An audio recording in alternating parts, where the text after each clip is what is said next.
Hello everyone, Assalamu alaikum. So today we are going to move on to the paper 2025, October, November, O levels, paper calculator, paper 2 calculator base. Okay, so here is the formula sheet. We can see a formula sheet, and this is the first question in which they say that work out 75.66 minus 40.23 over 2.19. So I suggest you to directly put the values in calculator. Put 75. So I'm putting it 75.66 minus 40.23 over, we have gotten 2 point. The answer is actually 35.43, and then I'm going to divide it 35.43 by 2.19. So let's divide it and let's see what is the answer. So once I get it, I divide it, I get 16.1780. Since the answer we have to give it to two decimal places, so the answer will be 16.18. Okay. Now moving on to, there are 12 scores in the, there are scores for 12 students in a quiz. Find the median. So we have to calculate the median. For that, first we have to arrange the numbers in ascending order. Let's arrange the numbers in ascending order here on the top, because we have to find out the median. For that, first we will see that which one is the smallest number. So the smallest among them is 10. Then comes after 10, we see there is no 11, there is no 12, there is no 13, there is no 14. So the next one is, we can say after 10, it is 15. So the 15 is the next number. Then after 15, we get, so 15 is done. Then after 15, there is 116 and there is another 16. So basically there are two 16s. Then after 16, we can see that here we have 20. The next number is 20. So the 20 here. Then comes 21. Then after 21, we have 22. Then 24. Then 25. Then comes 27, 32, and 35. This is the last number. Now, after arranging them into ascending order, first we have to find out that how many numbers are total. So if there are 12 numbers, it means that we have to divide 12 by 2, which means that if n is 12, so it means that 12 divided by 2, we get 6. So basically we have to arrange, first we have to count 6 numbers. So 1, 2, 3, 4, 5, 6. This is the 6th number.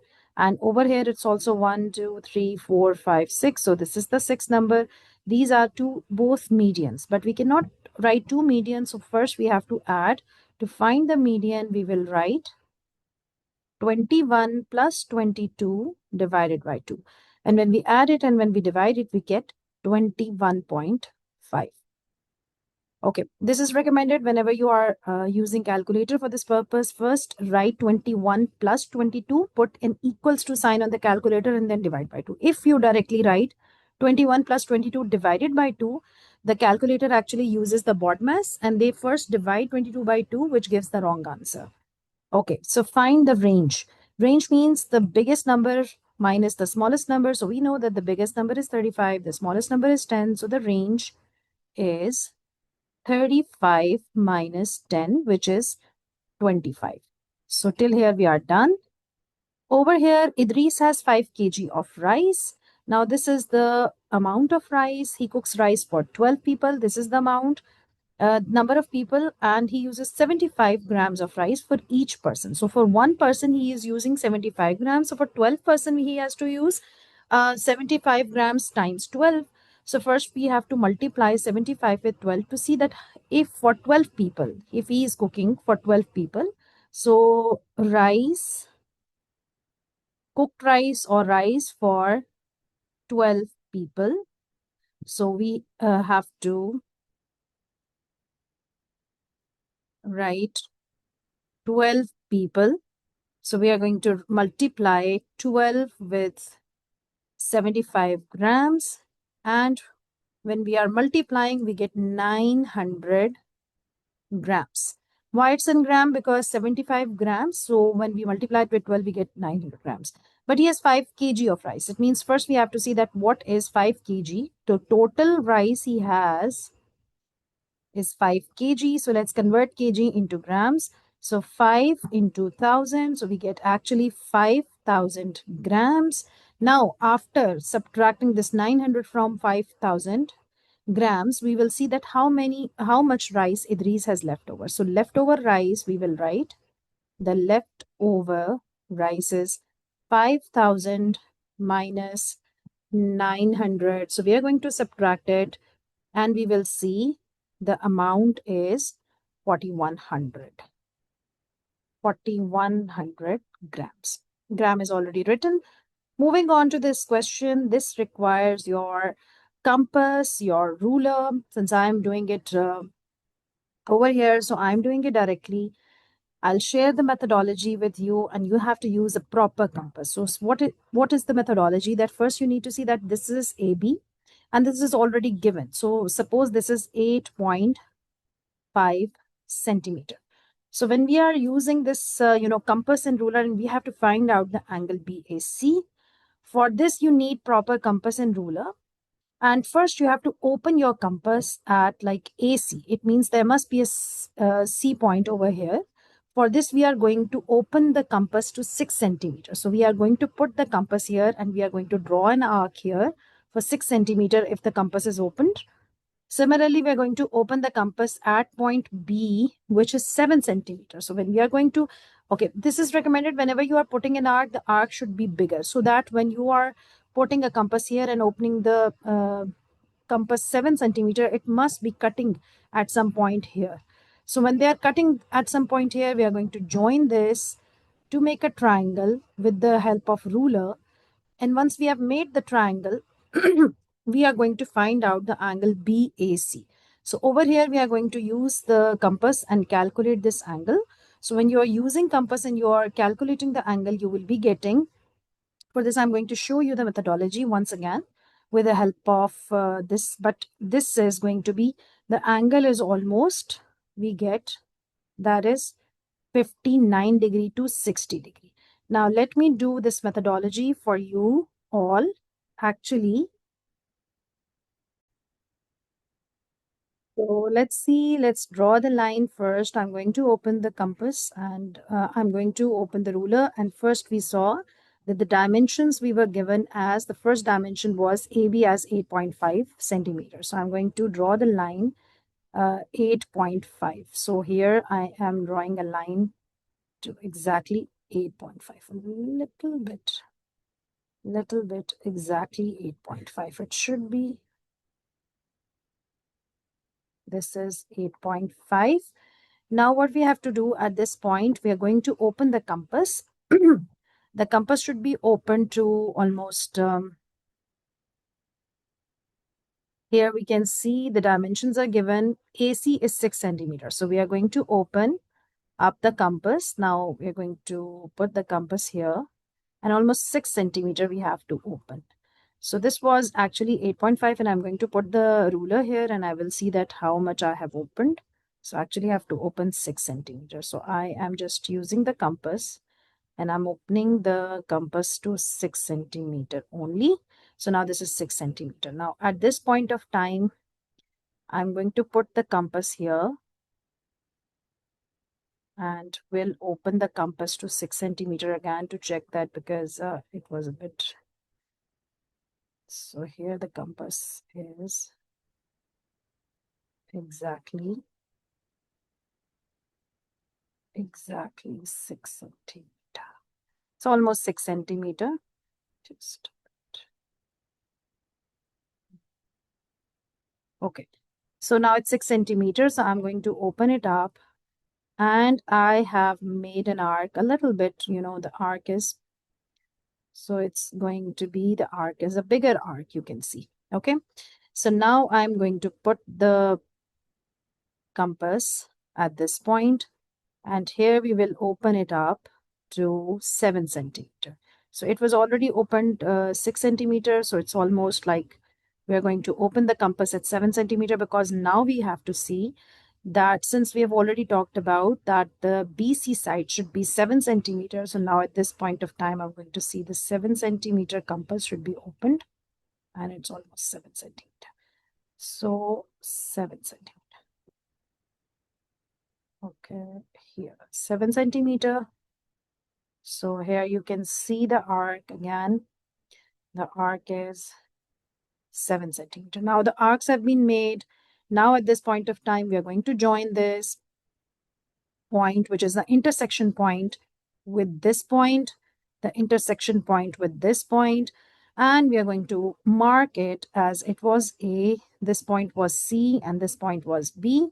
The angle we have to actually calculate was measure the angle BAC. So we are going to measure the angle. Let's see, the angle might be 59 to 60 degree or not. So I'm going to put my protector here, and you can see the protector is almost showing you the angle is in between like 56 to 60 degree. So the answer will be like, if we go to the mark scheme, the mark scheme is telling you the answer should be correct triangle and correct measurement. So it should be in between 55 to 60 degree. Okay. So if your angle comes in between 55 to 60 degree, it's correct. Okay. Now moving on to this question number 5, in which Sophia invests $400 in savings account. And we can see that the account pays simple interest of 2.8% per year. Calculate the amount of interest Sophia receives at the end of 3 years. So we are going to use the formula I is equals to PRT over 100. With this, we are going to use principal amount as 400. The rate of interest is given as 2.8. The time period is 3, and we are going to multiply everything and dividing it by 100. So the final answer we will get as $33.6 is the amount of interest. Use the calculator and find it out. Now, Louis invests 400 in different savings account, and that also pays simple interest. Now, this is also important to see that this is also a question of simple interest. But this time, the rate of interest is 0.4% more than this rate of interest for Sophia's account. So we have already Sophia's rate of interest, that was 2.8%. So if we look at Sophia's rate of interest, that was 2.8%. And if we look at the rate of interest for Louis' account, that will be 0.4% more.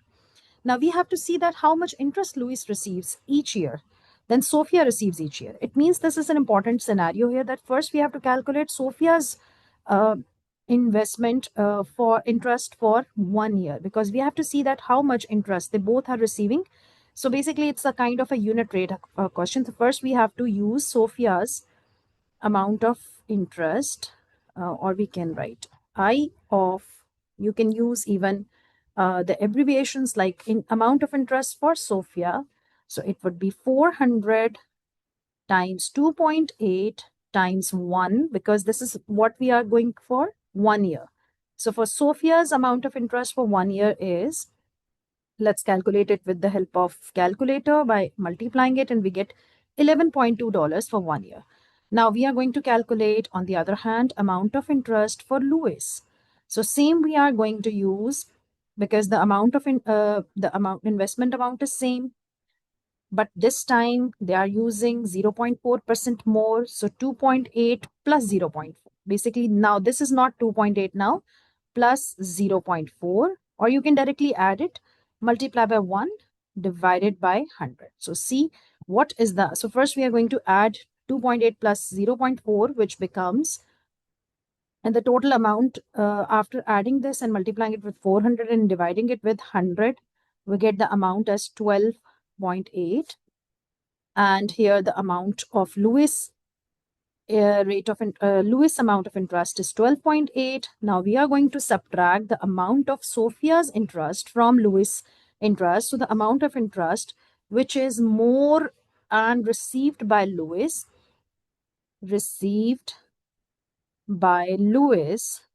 so you can say it's 12.8 minus 11.2. So let's subtract it and we will get, it's $1.6. So this is what we had to calculate.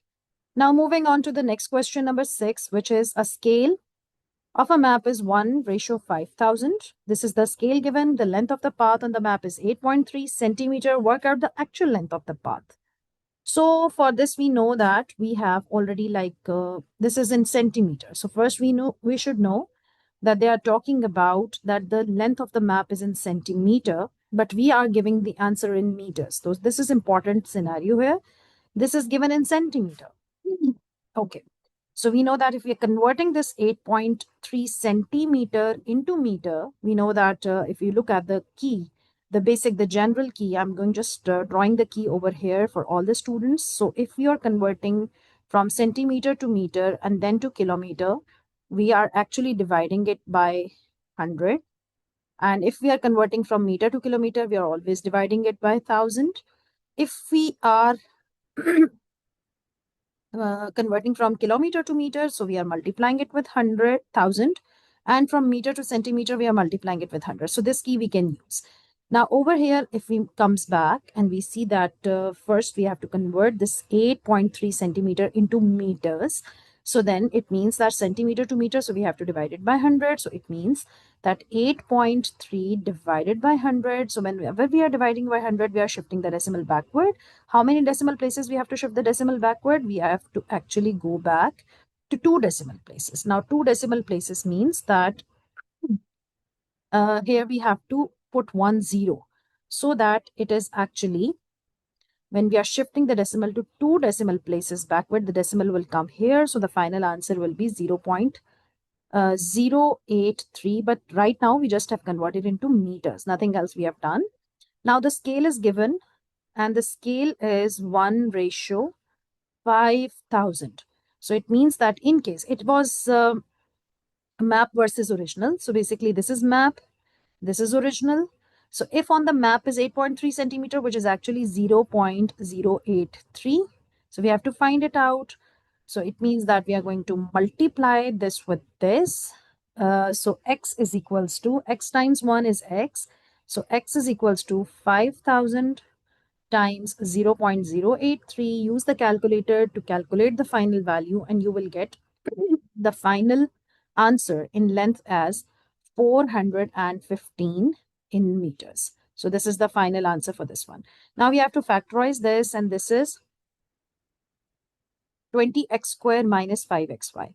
So we know that both has the same variable x and both are divided by the number 5. So we are going to take 5x common. So we get 4x minus y. That's it.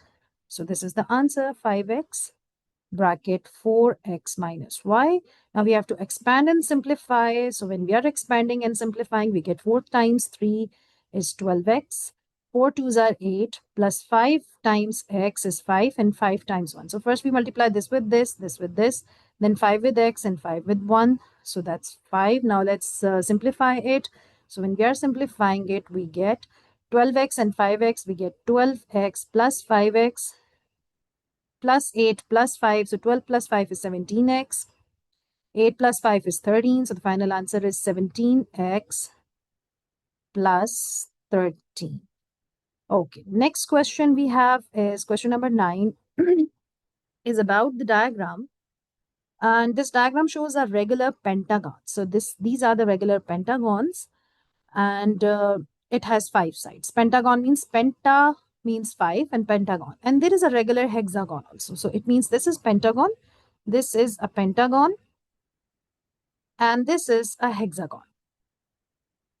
And when they said that this is a regular hexagon or a regular pentagon, it means all the angles and all the sides are equal. So basically, they're talking about all the sides are equal, which is joined along one edge. So this edge is the common edge in between. So when we talk about the angle of x, it means that first we have to find out the angle of regular pentagon, the angle of the regular hexagon. Then we add the two angles, subtract it from 360 to get the angle of this. So first we have to find out by,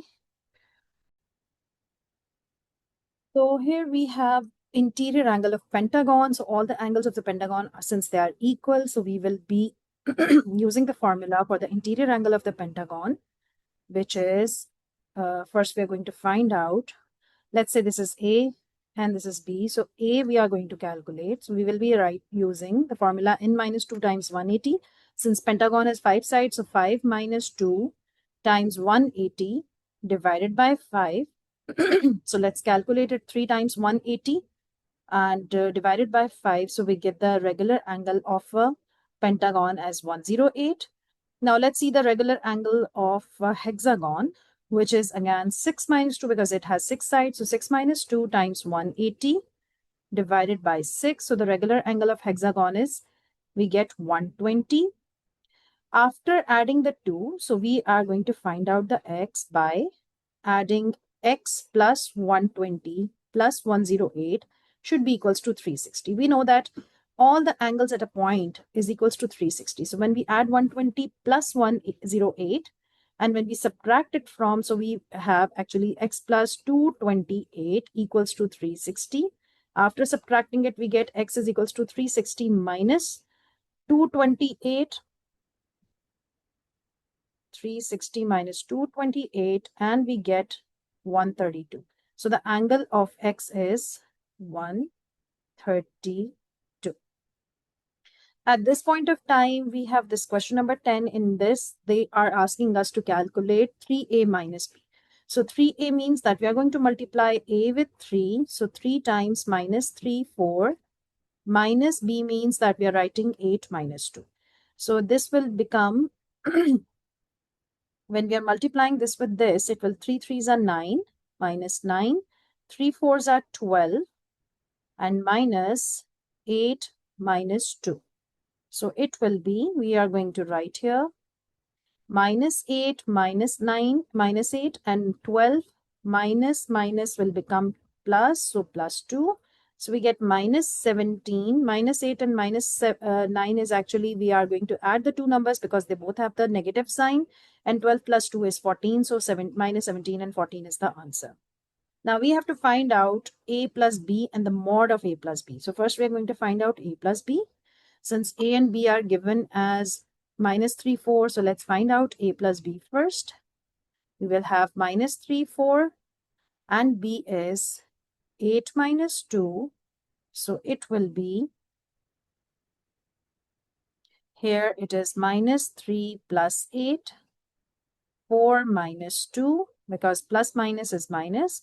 So we get minus 3 plus 8 is 5, 4 minus 2 is 2.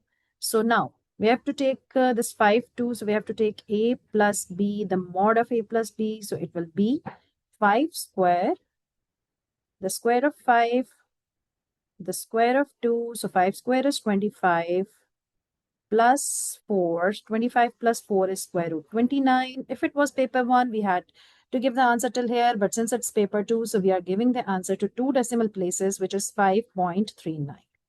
Correct to 2 decimal places. Moving on to question number 11, in which a factory makes batteries. A batch of 2,000 batteries are tested and 28 are found to be faulty. The factory makes these many batteries, 125,000. So calculate the number of these batteries that are expected to be faulty. So what is it basically? The number of batteries are 2,000. 28 are faulty. Total batteries are 125,000. So in that particular scenario, we have to see that. First, we are going to see that how many are faulty. So let's say if in a batch of 2,000, the faulty are 28. So let's calculate the percentage. So we will be writing, or the average. So 28 by 2,000, it means they are the faulty ones among 2,000. But in case of 125,000, if we are going to see that it will be faulty, so we will be multiplying this 28 with the 125,000 divided by 2,000. So we get 1750. So these are the number of batteries which are faulty. So number of batteries are, these many are the faulty.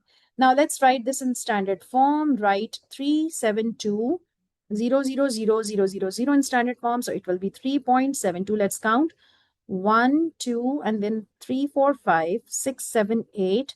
So we get actually into 10 raised to the power positive 8. So the answer is 3.72 exponent 8. Now work out the answer in standard form. So first we have to divide 2.21 with 6.5. We are going to divide. Number should be divided with number. and the powers should be subtracted. So we will write 10 raised to the power 5 minus 10 raised to the power 6. Okay, but because it's, yes, it's positive, so we will be writing 5 minus 6. So when we divide it, we get 0.34 after dividing it into 10 raised to the power minus 1. Now let's convert this into standard form first. So it will become 3.4 exponent, because here we have one decimal place, so it will be minus 1. Again, it's already minus 1 here. So we're writing 10 raised to the power minus 1. Now minus 1 and minus 1 will become minus 2.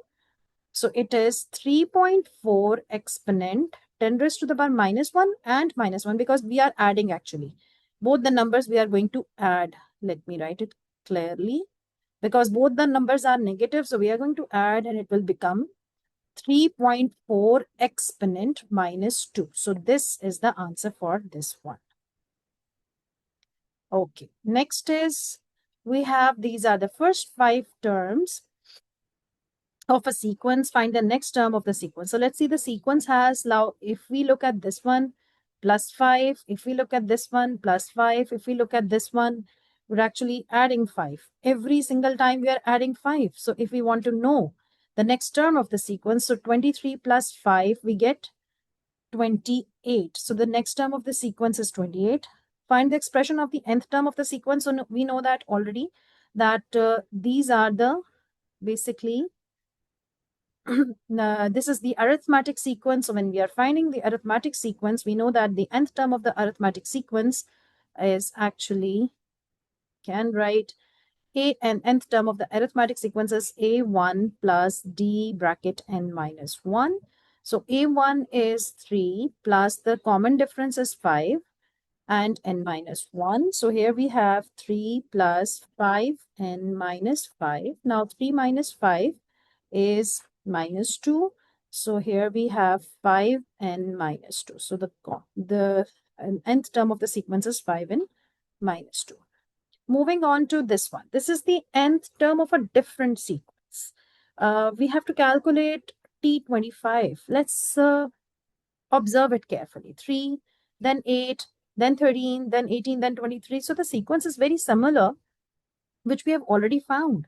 Like the sequence which we have already looked at, it is actually the same in the numerator, 3, 8, 13, 18, 23. And we have already found the nth term of this sequence.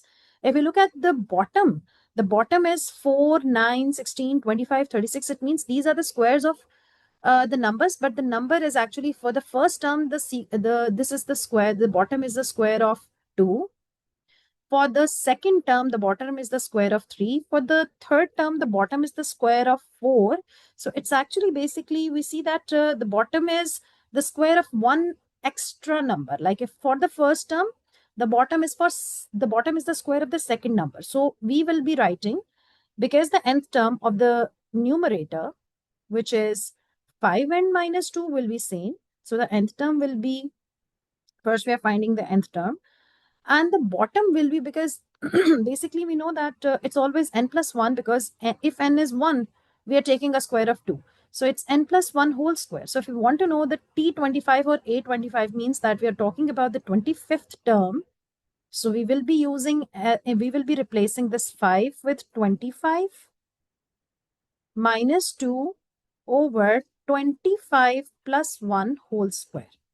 So this is what we have to do, and we will be finding out 5 times 25 is 125 minus 2 is 123 divided by the square of 26. So we are going to use the calculator and we will be finding out the value. This is basically the sequence is actually in the form of fraction. So no need to convert it into decimal. It will be simply 123 by, because we only have to take the square of 26, which is 676. So this is going to be the 25th term. Now, 14th question, the LCM of n60 is 16200. Lowest common multiple of a number n and 360. So we have already n number, which is 2 times 3 power x into 5 power y. And the LCM, okay, so 360. So first we have to take the prime factorization of 360. So we will see 2 180s are, 2 90s are, 2 45s are, 3 15s are, 3 5s are, and 5 1s are. So we get 2 cube, 3 square, and 5. So we had 2 cube, 3 square, and 5. These are the numbers. Now see the LCM is given. Let's see, the LCM is 16200. So again, we have to take the prime factorization of 16200. So let's divide it. And the LCM is, okay. So here I'm going to start dividing this 16200. So when we are taking, okay, since if you have a calculator and if you are using a calculator, then on a calculator, basically there is one button, which is the button which has these basically the buttons kind of a thing. So you can use that and you can directly find out. Otherwise, you can find out the prime factorization of 16200. And here the prime factorization of this LCM, which I get it 2 cube times 3 power 4 times 5 square. Now I have to see that if this is the prime factorization of all, of the LCM of a number which is 16200. So I have to see that 2 cube and 2. Among 2 cube and 2, I already get 2 cubes. So it means that this is basically 2 cube from here. From 3 power x and 3 square, I get actually 3 power 4, which means that x is actually 4 because we always take the bigger power. So it means that it must be 3 power 4. That is why we have taken 3 power 4 in the LCM. Same is the case if y is square, definitely then in the LCM if it is 5 square. So here we can write that the x is going to be, the x will be 4 and the y will be 2. So because we always take the highest power, so it's 4 and 2. Okay.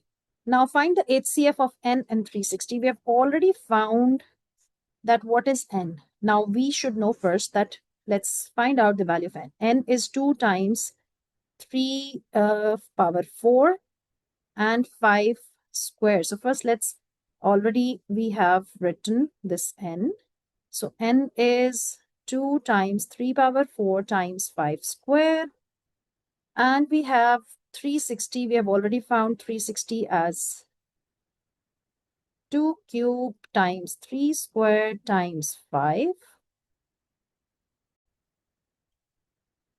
So when it comes to HCF, we can see the smallest powers of in just like LCM, we take the highest power. So for the HCF, we take the smallest power. So what we will do, among 2 and 2 cube, we will be taking 2. Among 3 square and 3 4, we will be taking 3 square. Among 5 and 5 square, we will be taking 5.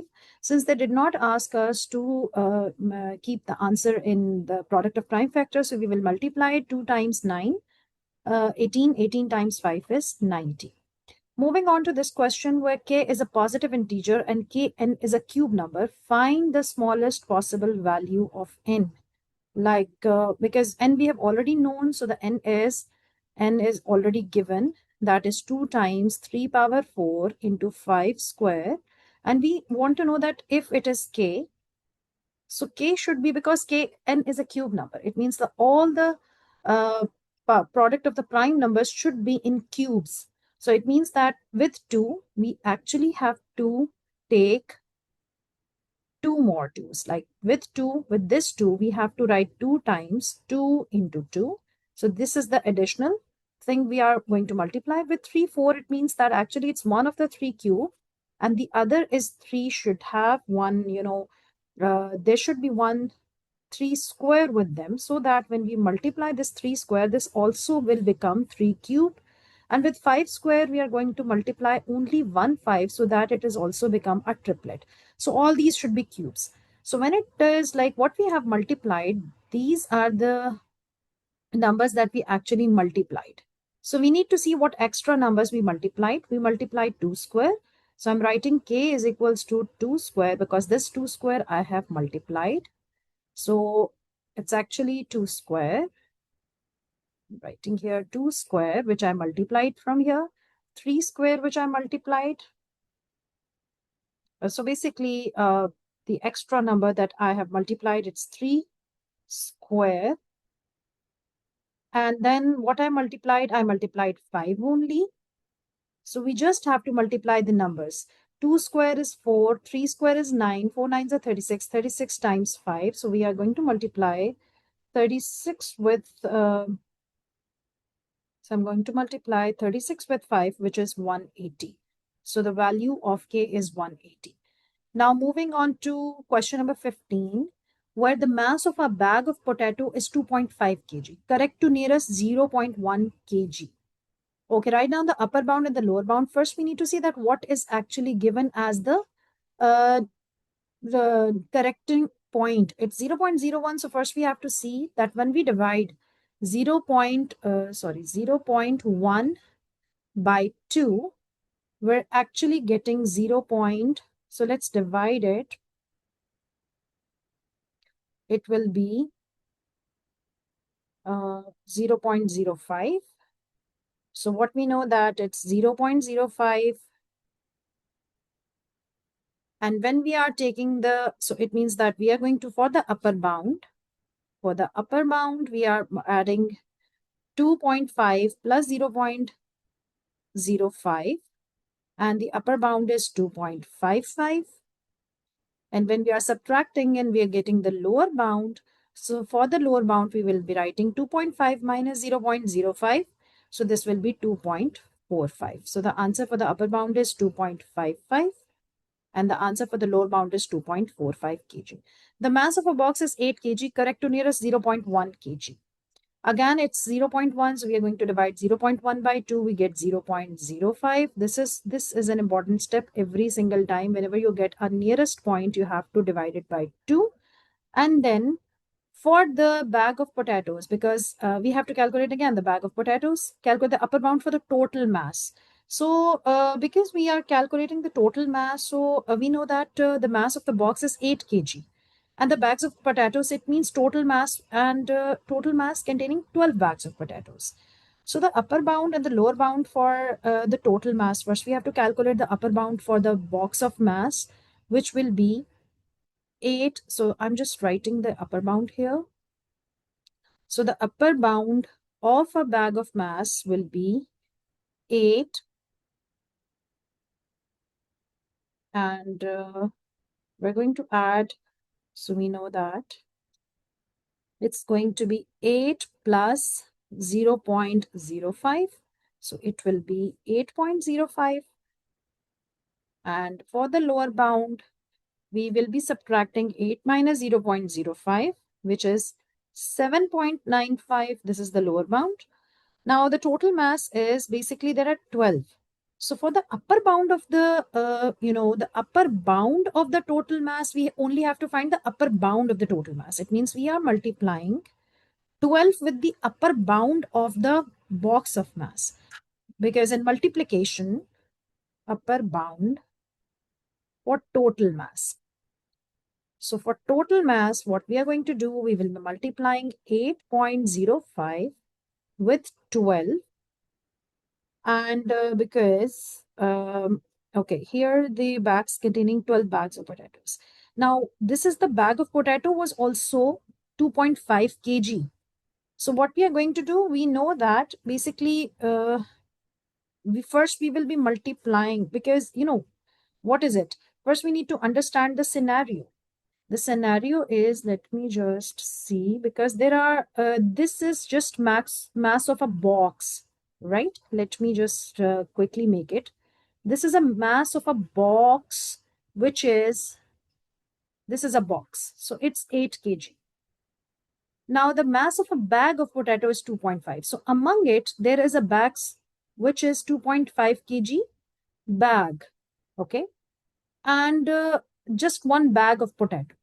And bags of potatoes are packed inside this. So it means if we want to know the total mass, obviously we will be taking the mass of the potato bag, the upper bound of potato bag, multiply with the 12 basically, because there are 12 bags of potatoes. So we will first multiply it with here we are going to do that 8.05 is the box. So the upper bound of the box we have already know.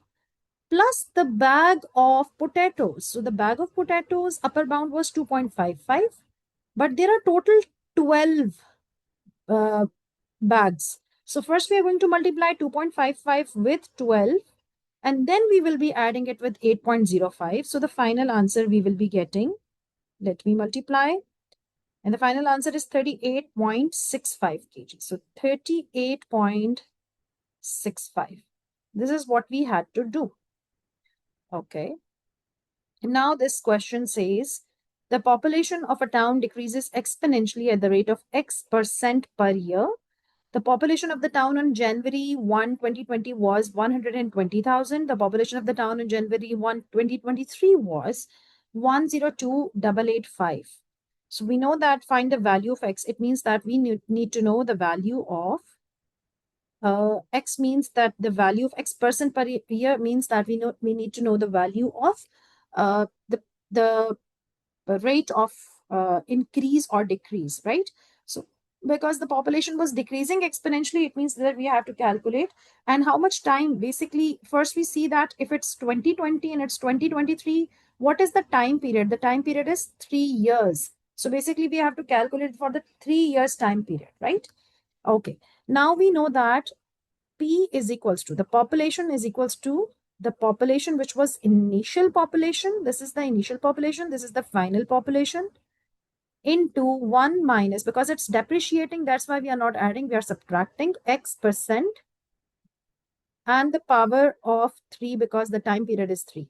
So the final was 102,885 and the initial population was 120,000 is equals to, sorry, not is equals to, here we have 1 minus X% power 3. Now what we can do, first we have to shift it this to this side and divide it. So 102,885 by 120,000. First we are going to divide this and then we will be finding out the cube. Okay, so once we divide this and we know that here we have already a cube, so take the cube root over here as well. So the cube root on this side as well. By taking the cube root, we will be getting this side. I'm going to take the cube root. Let me just write down the cube root here like this. I'm writing the cube root because I can write the cube root in the form of 1 by 3. So let me take it by taking the cube root. I get 0.95 is equals to 1 minus X by 100. X% means that we are writing X by 100. So at this time, I'm going to shift this to here. It will be 0.95 minus 1 is equals to minus X by 100. So I will get 0.05, which is minus, is equals to minus X by 100. And this minus and minus sign will be cancelled. This 100 will be multiplied here. So the value of X is 5 because this is divided here. So when it is gone to this side, so it is 5. So it means that the percentage rate of depreciation is 5%. Okay. Now, after January 1, 2023, the population of the town starts to increase exponentially at this. Find the year in which the population becomes more than 120,000. So now this time we have to calculate the year. So it means how, after this we need to see, because again, this is the amount that we had actually. And now we need to know that what time period will be required again back to become this, because this time the rate of interest, the rate of increase, depreciation or appreciation rate is different. So that's why we will have a different time period for this. So right now the final population, the initial population, now because we are increasing, so it will be 1 plus X% and the time period is unknown. So again, we are putting the value. Now this is the final is, now it's going to be 120,000. The initial is 102,885 and 1 plus 1.6%, which is 1.6 by 100. Okay, let's take it to the side, divide it. So 120,000 by 102,885 is equals to 1. Now, what we have to do here, it is because it's not known, so it's 1.16 and the power is t. Let's divide this by this. So what do we get? We get, it's 1 point, when we divide this 120,000 by this, we get 1.1663507. 1.1663507 is equals to 1 point. Why I'm writing it fully? Because I have to make the comparison. I have to compare this with this, that at what particular value of time period, what power value of 1.16 I can get this value. So I have to check. If I am, taking a power of 1.016 to a power, and I will see that at what time it will become. So if I take a square, I get one. The square is not applicable. So if I'm taking a cube, let's take a cube. It's not. Even if I'm taking a power of 5, if I take a power of 1.16 to a power of 5, even I'm not getting the value. Let's take it to the power 9 and see if I get it. So let me see. If I take it to the 9th power, I get, let me just tell you that for the 9th power, it's similar to it. The 9th power, if I take 1.16 to the 9th power, I get 1.1535. And if I get the power of 10, I get a similar one, which is 1.17. So this can be equals to this. So we can say that the value of t in that case will be 10, because the 10 years will be suitable time period that this increase will become 120,000. Because if we take the power of t as the value of t as 9, the value is less than this value, it's 1.15, which is not equal. So that's why we can say that this is 10 years.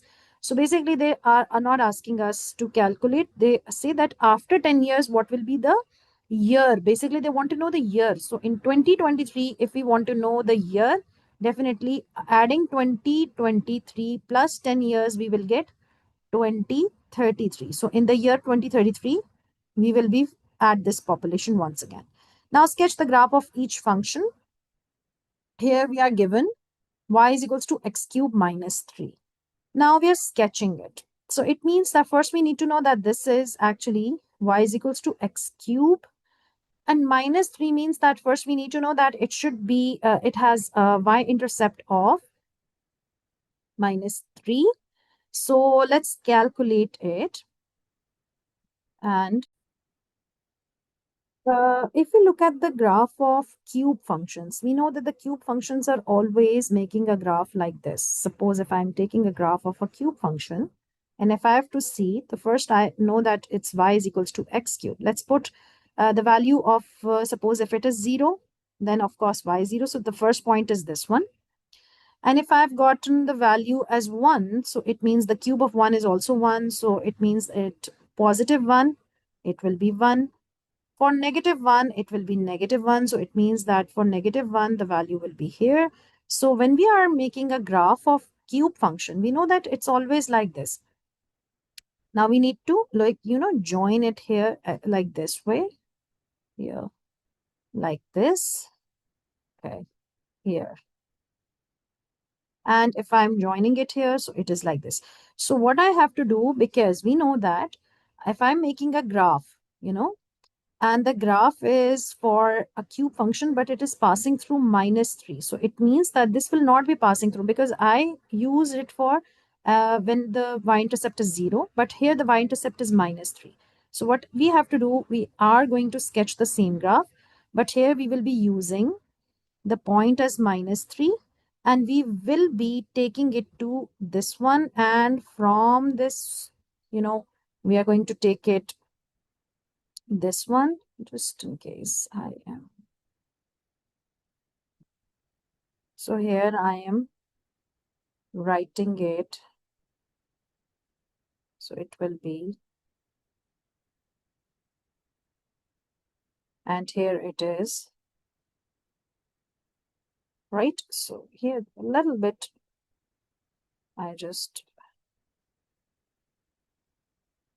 so it's going to be a curve like this. Okay, now this is the next graph is for the y is equals to 3 power x.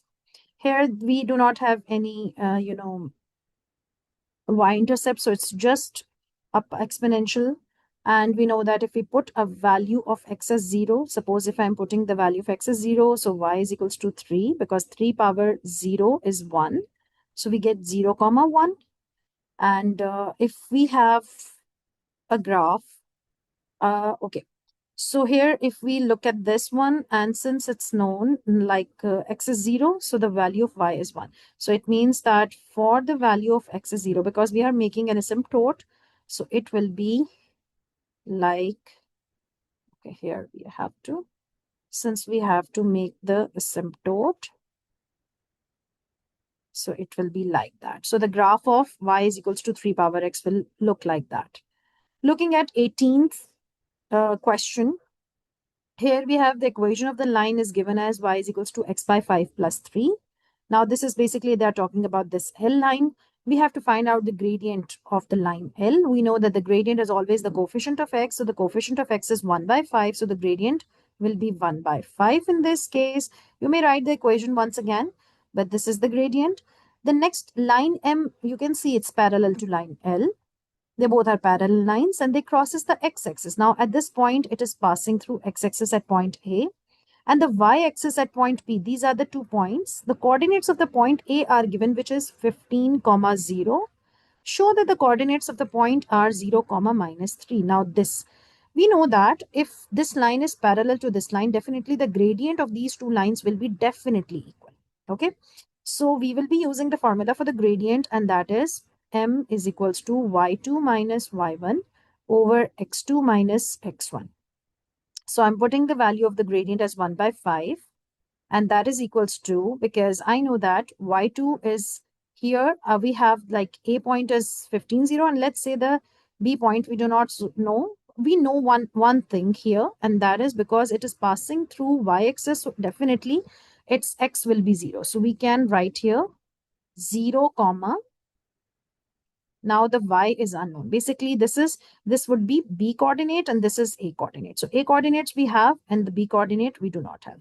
So what we are going to do, we will be writing. Okay, so I'm putting the coordinate as y2. So y minus 0. So I'm writing y minus 0 over x2 minus x1, which is 0 minus 15. So here I have to take 0 minus 15. So it will be 1 by 5 is equals to y over minus 15. Let me shift it to the other side. So this minus 15 will go over here. So minus 15 by 5 is equals to y. 5 ones are 5, 5 threes are 15. It's minus 3. So the value of y is minus 3. So here I can say that in case of b coordinate, we have 0, comma minus 3, because this is what they wanted to actually ask us. So yes, it is shown. Okay, then line N is a perpendicular bisector of the line joining A and B. So we know that the line joining which is A and B, here it was A, I think, and there it was B. You saw that this was B point, this was A point. But there is a perpendicular bisector. They say that this is the perpendicular bisector, means which is always bisecting it at 90 degree. This is the perpendicular bisector. This is called line N. And it is crossing the x-axis at point C. Maybe it's passing through this point. Okay. So find the coordinates of the point C. So what we have to do, we have to find the coordinates of the point C. For that, first we need to know that what will be the gradient of this line. The gradient of line AB was gradient, or the slope of line AB was 1 by 5. If this is a line which is perpendicular to this line, perpendicular bisector, it means that the gradient of the line N will be minus 5. So first we have to know that this is the gradient of this line. Now we know that since the line is a perpendicular bisector, it must be passing through the center point of AB. We know already the point A is 15, 0. The point B is 0, minus 3. So let's find out the midpoint of line AB. So the line AB has a midpoint. So first I'm going to find out. and that is 15 plus 0 by 2, comma 0 minus 3 by 2. So we get 15 plus 0, which is 15 by 2, that is 7.5, comma minus 3 by 2 is minus 1.5. So these are the midpoints. This is the midpoint of this one. Now what we have to do? At this point of time, we will be using this and finding the equation of the line n first. So equation of line n will be y is equals to mx plus c. So the m is minus 5, x plus c. So because c we do not know, so for that we are going to use the midpoint. So the midpoint 7.5 in place of x and minus 1.5 in place of y. So minus 5 times 7.5 plus c. For that, what we are going to do, we will be multiplying it. So I'm shifting it to this side. So it will be, I'm directly using this minus 1.5 plus 5 times 7.5 equals to c. So I can get the value of c directly as 36.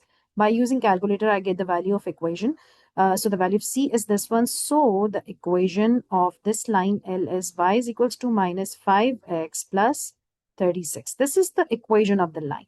At this point, we will be using this point. We want to know actually the point through which this line is passing through x-axis. Now, when the line is passing through x-axis, its y coordinate is always 0, right? So we can write if line crosses, okay. If the line is passing x-axis, its y coordinate is 0. So y will be 0. So here we are going to replace this. So 0 is equals to, in this equation, we are going to replace this. So 0 is equals to minus 5x plus 36. So minus 5x is equals to minus 36. So x is equals to minus 36 divided by 5. And what do we get? When we divide it, we get 7.2 because the both are negative. So it's a, so the point of x will be 7.2 comma 0 because it's passing through this. So it will be 7.2 comma 0. Okay, moving on to question number 19, where a group of 22 students are asked if they study economics or history, and the Venn diagram shows the result. Okay, so basically there are 22 students. Write down the number of students who study both economics and history, both. So first we have to see that both are basically, these are the number of people who are actually studying economics and history both. So 5 number of people are studying both this one. Now we have to find out E intersection H complement and the number of this one. So E intersection H complement. H complement means that we are talking about, let me just tell you that H complement, it means that we are talking about this part. This is H complement, except H, we have this H complement. And when we intersect it with E, we get only this part. So basically we are talking about this part. So the number of this one would be definitely, okay. So here we have 7. And this one would be only 7 because I shaded the part. So you can see when we are taking the intersection of this one with this, we get only this part. So in this, it's written 7. So we can shade it or we can just, simply, I can tell you, basically we are talking about this part only. So here we have this one. Okay, so this is the part. So we can write it 7 here. Okay, now the 3 students from the group are selected at random. Find the probability that all students are studying history. Okay, so three of the students are, 3 of the student means that we have to find out either the probability tree. Through the probability tree, we can find out, basically there are total 22 students. So among 3, if we talk about 3 students, it means that, and they are all studying history. History students are 4 plus 5, 9 students. Our history students are 9. So when we say that there are 9 students out of 22, one combination, the first student, if I take the first student, Then I have to take the second student. Then I have to, let me write it the first, second, third. So the first student, then comes the second student, then comes the third student. So I have to see the probability of all of them. So the first student, since it's total 5 students and out of 22, then we have to see that the students from the group are selected, find that they all study history. Okay, so when we see that these are the 9 students, now if one of the student is already taken, oh sorry, 9 students, I have mistakenly written this 5 here. Basically, there were total 9 students. So 9 students, then one of the student is already taken, then the second student are left with 8, and that's 21. And the third student, which is left, again, one more student is taken. So only now 7 students are left, and the total are also less. So when we multiply with all of the numerators and the denominators, we get 504 by 9240. And when we simplify it, we get 3 by 55. So this is the probability of the students who are selected. You may do it with the help of tree diagram, but since we are only using this history student, so you can just simply see. Basically, you can see that it's actually done with the help of tree diagram like this. So first student history, then second student history, because history and the other subject, and the third student history. So this is the way I have chosen. The first student history is 5 by 9, 9 by 22. The second student history is 8 by 21, and the third student history is 7 by 20. So this way I have to multiply all of them. Next question says, y is inversely proportional to this. So find the value. This is inverse proportion. So y is inversely proportional means y proportional to 1 over x minus 3 whole square. So we have to use this proportionality sign. Whenever we remove, we put equals to and k over 1 x minus 3 whole square. And over here, we have to put the values. Initial values are 4 and 7. So 4 is for y equals to k, and 7 minus 3. So it will be 4 is equals to k over 4 square, which is 7 minus 3 is 4. And the square of 4 is 16. So I have to multiply this with this. So it will become 64. So the value of k is 64. When I multiply 4 square with 4, it's 64. So I have to move back to the second step, and I have to find out the equation y is equals to 64 by x minus 3 whole square. Now I have to use this equation and find out the value of y when x is. So this equation basically we have to use, and I have to replace with this one with minus 2. So y is equals to, I'm using this equation, 64 over minus 2 minus 3 square. So this will be 64 over the square of minus 5 will be positive 25. So when we are taking it, it will be 64 by 25. And the final answer will be, so the 64 by positive 25. So if I divide it, I get 2.56. Okay, next we have this question in which solve the equation.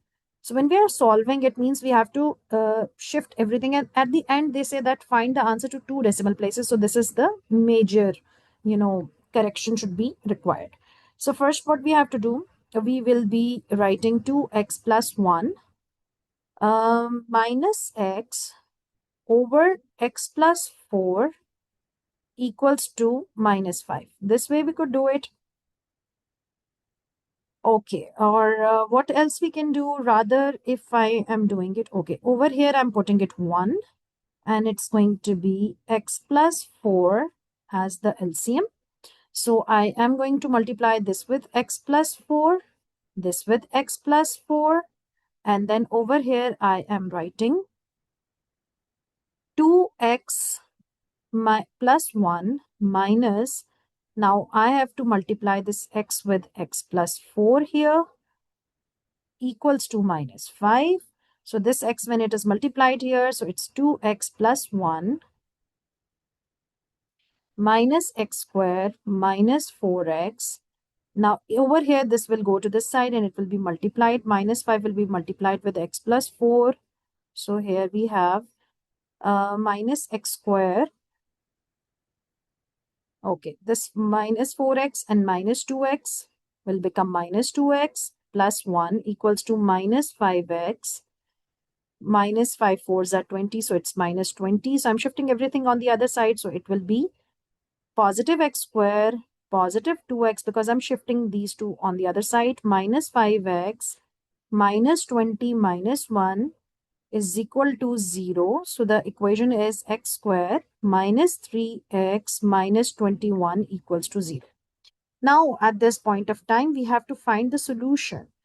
This is the equation. So let's use the quadratic formula. So x is equals to minus b plus minus b square minus 4ac by 2a. So if I'm using the formula, this will be minus, now the value of b is 3. So the value of 3 is, the value of b is 3. This is minus 3 plus minus, this minus 3 square is 9 minus 4 times a, which is, a means the coefficient of x square, which is 1. So the coefficient of I'm going to use, so I'm writing minus 4 times 1 times minus 21, because c is minus 21, over 2 times 1, because the a is 1. So this 3 plus minus 9, minus 3 square is 9, and then 4 times 21. So this will be plus 4 ones are 4, 4 twos are 8, 84 plus 9. So this is 2. So here 3 plus 93 square root over 2. So plus minus, one time with plus and one time with minus. So first what we have to do, we have to take 3 plus square root 93 divided by 2. And so this will be 6.32 and to second decimal place, because the answers might be coming in bigger, values. So we have to correct it to second decimal place. And 3 minus square root 93 by 2. So the answer is actually minus 3.3218. But I'm again correcting it to the second decimal place. So it's minus 3.32. Okay, this is question number 22. This is a field. We have to calculate the AB. This length we have to calculate. This is a field, a straight path crosses the field from B to D. Now this is a straight path and this is making it actually a 90-degree right angle triangle. So for that we can use, we know we have to calculate the base or the adjacent. Actually, if you are in IGCSE, you must be knowing it. The value of AB is actually the adjacent, because on the side where the angle in the 90 degrees here, this is what we called as base or adjacent. Okay, so here we have the base over hypotenuse, which is, for that we need cos theta. So we will be writing cos 42 degree is equals to the base over hypotenuse. The base is AB. The hypotenuse is 495. So it means that this will go and multiply here. So cos 42 multiply by 495. And when we get, the value is 367.8566. So I am just taking the value as I'm rounding it off. So it will be 368. Okay. Now show that the angle BDC is 61.5 degrees. BDC means BDC because they are talking about this angle. Show that the angle is 61.5 degrees. So basically this is what they wanted to show us, that this angle should be this one. For this, all the three sides of the triangle are given. And we know that once all the three sides of the triangle are given, we use the law of cosines. So let me use the law of cosines. I'm just writing it here so that we can see it here. For law of cosines, we know that the angle which we actually have to calculate, these two sides are the adjacent sides of these two, the triangle. So we will be, and this is the third side.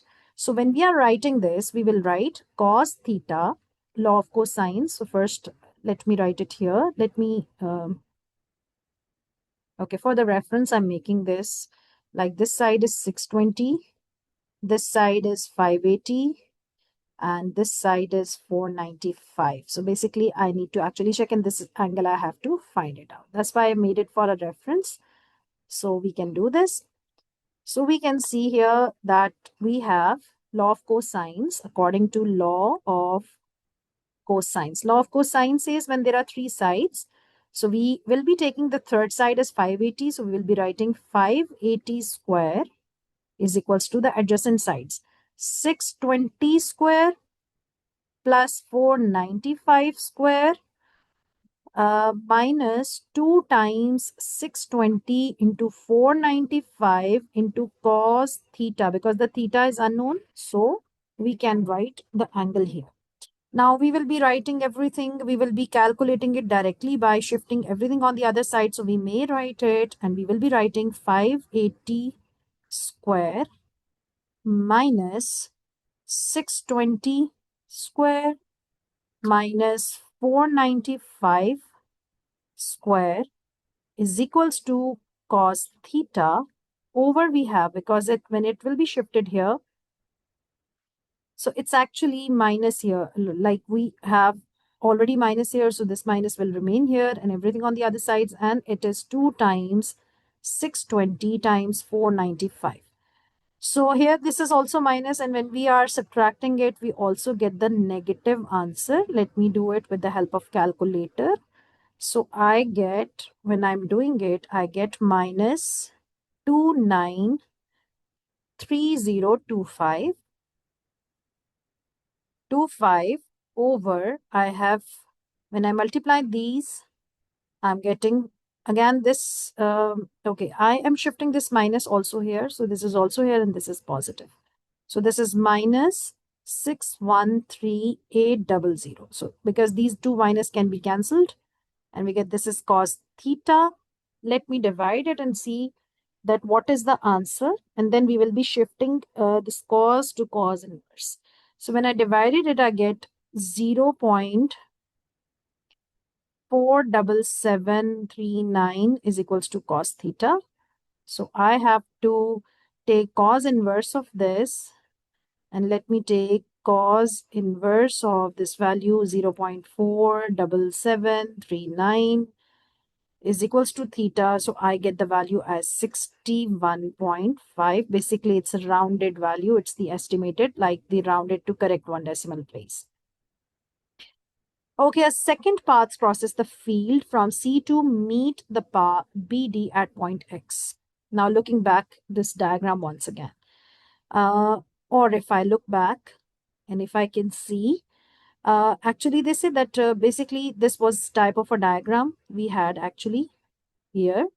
And this was this way, this was the diagram here. It was a 90-degree.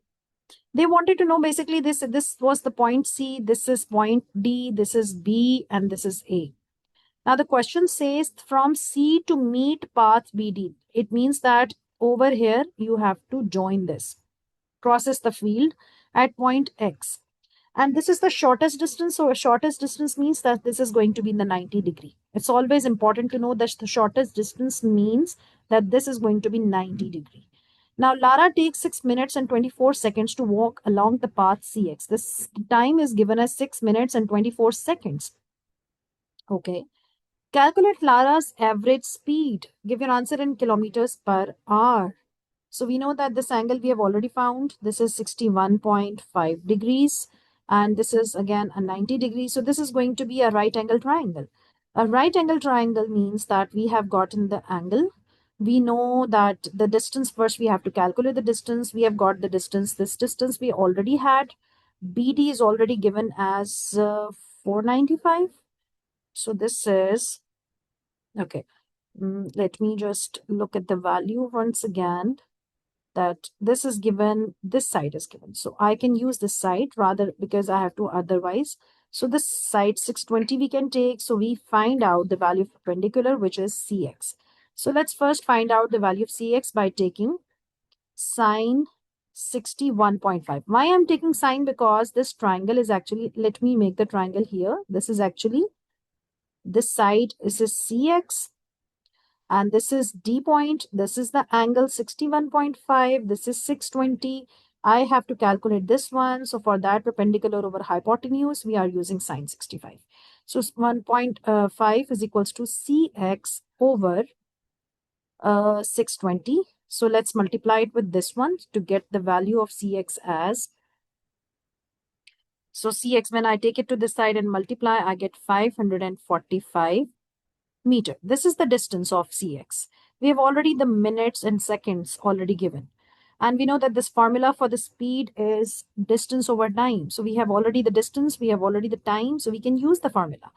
The distance is given, okay, and now they say that give your answer in kilometers per hour. So first we have to convert the time into kilometer, time into hours and distance into kilometer. The distance is given as 545 meter. If you remember the key, I told you that if you are converting from meter to kilometer, you have to divide it by 1000. So it means that what we are going to do, we are going to divide it by 1000. So 545, when we are dividing it by 1000, we will be having 545 by 1000, shifting the decimal backward. So we get 0.545 kilometer. And we are going to put it here 0.545 in kilometers, but the time. Now the time should be converted into hours. First, I'm going to convert seconds into minutes. Now let's see the time conversion key as well. So seconds to minutes and to hours. So if we are converting from seconds to minutes, we are dividing it by 60. Minutes to hours, we are dividing it by 60. Hours to minutes, we are multiplying it with 60. Minutes to seconds, we are multiplying it with 60. So it means that if I have to convert this 24 seconds into first seconds to minutes, because then we will be adding the minutes. So I'm converting this first. So here what I have to do, I am converting this 24 seconds divided by 60 plus 6. Basically what I'm going to do, let me do it here first with the help of calculator because I'm converting this. So 24 divided by 60 is 0.4 minutes plus 6. So it's going to be 6.4 minutes. Now at this point of time, we are converting it into hours. Why hours? Because in the question it's written per hour. So 6.4 divided by, again 60, because in hour it will be 6.4. When it is divided by 60, again you get 0.1066, hours. So we are going to use this over here. So we are going to write. So let me divide it and I get 0.1066 hours. So at this point of time, when we are going to divide, we will be using, so it's going to be when I'm dividing it, so it's 0. So the value is 5.11 kilometers per hour. Okay, here we have question number 23, in which the radius, the diagram shows a shaded area in the large circle, center O, and the radius of the large circle is 10 centimeter. So the large circle radius is 10 centimeter, means this is 10 centimeter. OAB, so OAB, this is given as a sector of a small circle, and the radius of the small circle is 7 centimeter. So it means this is 7 centimeter. Okay. Now we need to know that the C is on the circumference of the large circle and AC equals to BC. Now these two lines are equal. Here calculate the percentage of the area of the large circle that is shaded. Only we need to know that this basically the percentage of the large circle. But if you look at the large circle, this is complete large circle, right? And we need to know the percentage of the large circle basically. So let's find out the area of the large circle first, right?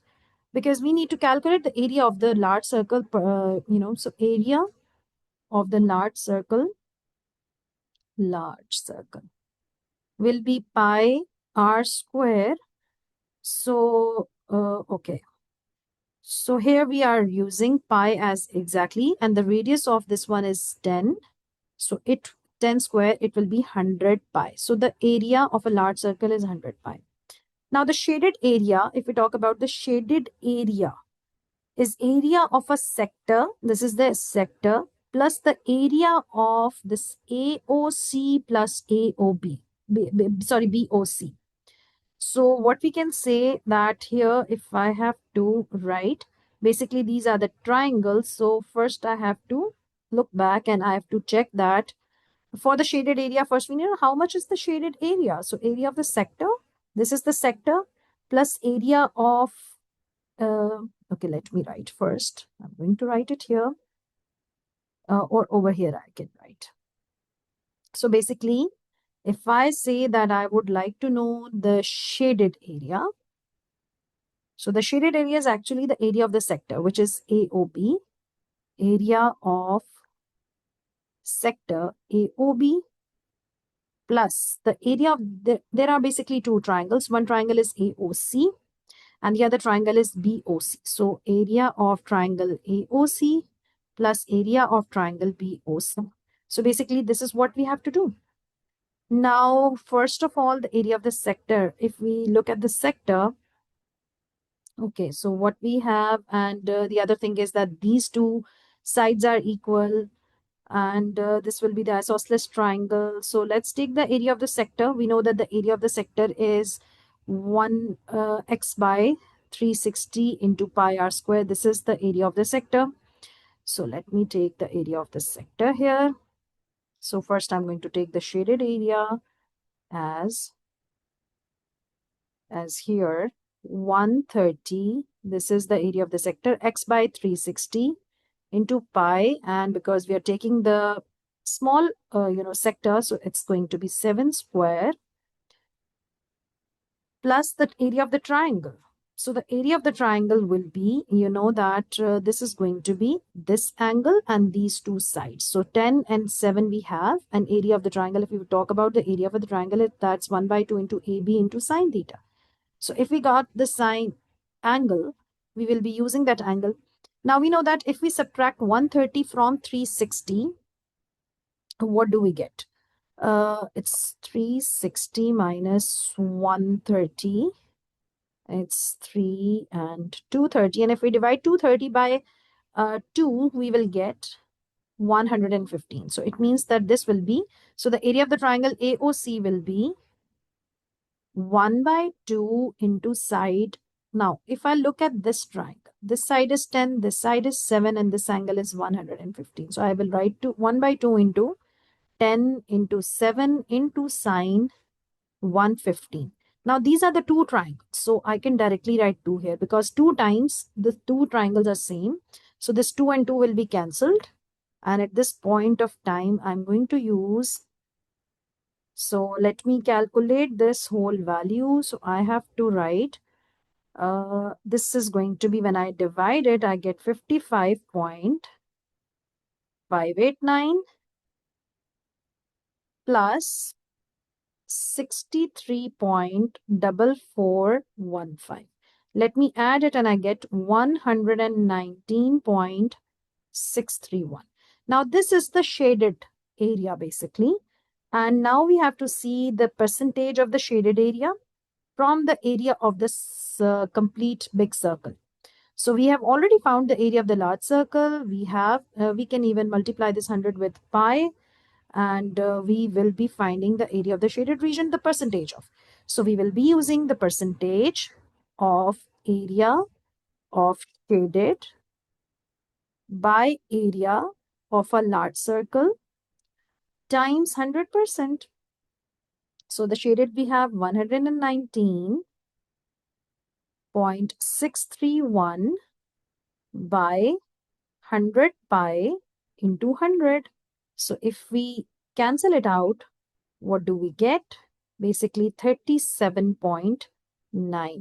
So this is the point of, okay. Now this is question number 24. In question number 24, we see that there is a histogram and the mass of 250 onions. The histogram shows the result. Here is the frequency density. It's given. Show that there are 28 onions with a mass of 200 grams or less. Okay, so 200 grams or less means that we are talking about this one. The frequency density is given over here. This is the frequency density. Let me see the frequency. The first we have to see the class width. So the class width is, let me see the class width. The class width for 200 minus 160 is 40. And if we look at this one, so this is 0 0.1, 2, 3, 4, 5, 6, 7. This is 0 0.7. Frequency density is 0 0.7. So we will be using the formula for the frequency density is frequency over class width. Frequency density is 0 0.7. So we are using 0 0.7 is equals to frequency over class width is 40. So we are going to multiply this with this and we will get the frequency as 28. So the frequency is 28. Okay, calculate the estimate of the mean mass. You must show all your working. So basically now we have to find out the mean mass. Okay. So it means that the mean mass, we know that the mean is actually sigma fx over sigma f. For this, we should know that the total, sigma f we already have, and that is 200. And in the beginning, it's already given that how many is the total frequency. So total frequency we have already known, that's 250. So we will be writing 250, but here we do not have the sigma fx. For that, first we need to know all the frequencies for the, I'm using the frequency density formula every single time and I have to find out. So let me find it out one by one. And with this, first I have to see this is 0 0.7. I can see this is the frequency density. Let's see, this one is 3.9. This is 3.9. Let me see, this one is exactly 4.5. We can see this is 4.5 and here it is 0 0.9. Now what we have to do for, like, we have to find out, this is the frequency density. So for that we have to know this is the total width is, here the width is 40, here the width is 20, here the width is again 20, here the width is 40, so here the width is 60. Okay. Now with this, we have to find out the frequency. Again, frequency will be 0 0.7 multiplied by 40. We have already found that is 28. Here the frequency will be 3.9 times 20 and we will be multiplying it. So we get 78. Then we are multiplying 4.5 to get the frequency of this one. 4.5 times 20. And the frequency is, let me multiply to 20 into 4.5, that is 90. And the final is 0 0.9 times 60. So the frequency I get 54. Okay. Now these are the frequencies. I have all the frequencies now, so I can use, I know that the frequency, still we have to find out one, like this is the frequency, this is going to be X, and we are going to use that. Now all the frequencies, let me write. The first frequency was 28, the second frequency was 78, the third is 90, and the fourth is 54. Then we have X as 40, first gap. Then we have 20 as the second frequency. Then we have 20 as the, and then we have 60. All the frequencies are given and all the values are already, the X is already, we have the value of X. Now we have to find out the value of fx. 28 times 40, it's 1120, 1560. I'm multiplying 78 with 20. I'm multiplying 20 with 90. It's 1800. So I'm multiplying 60 with 54 and I get 3240. At this point of time, I'm going to add all of them. So when I add all of them, I get 7720. So I'm putting 7720 divided by 250. So I will be, when I'm dividing it, I get, let me divide it. 7720 divided by,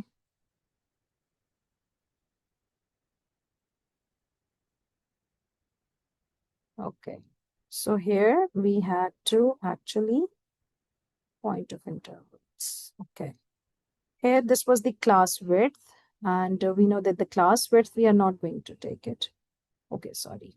So what I have to do, I have to actually, this is what I was looking at it. This is not the value. Let me just subtract it. And we have to take, basically this was X, this is the midpoint. And first we have to find out the value of the midpoint. Basically this is X, but this is the whole range. Like from 160 to 200, this is the, we have to write 160 to 200 here. And the in-between value will be, we have to take the in-between value. So from 200 to 160, we have in-between value, that is 180. So the X will be, or the midpoint, which is actually X, that is 180. And let me just quickly, write it here. This was the mistake that I made. So it's X will be 180. Then the X will be 200 to 220. So we get 210. From 220 to 240, I get 230. And from 240 to 300, I get 240 to 300 means 240 plus 300 divided by 2. Let me just divide it. And that's 270. Okay, now I have to find out fx. So fx will be, if I multiply it with this one, and if I have to, take it to this side. So let me just quickly take out the value. So I'm going to write down the fx. Let me multiply this. So first I'm going to multiply 28 with 180. It's 5040. Then 78 times 210. So it's 16380. And then 90 times 230, I get 20,700. And this one is 54 times 270, I get 14,580. And then we have to add it. So we're going to add all of them. 5040 plus 16380 plus 20700 plus 14580, and this is 56,700. And now we are going to divide this by this 56,700. So I'm going to divide this. Let me divide 56,700 divided by 250. So I get 226.8. So this is the mean, 226.8 grams.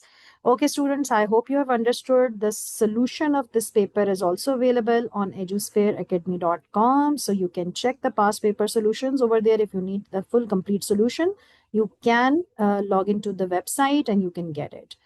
Thank you, everyone. See you in the next video.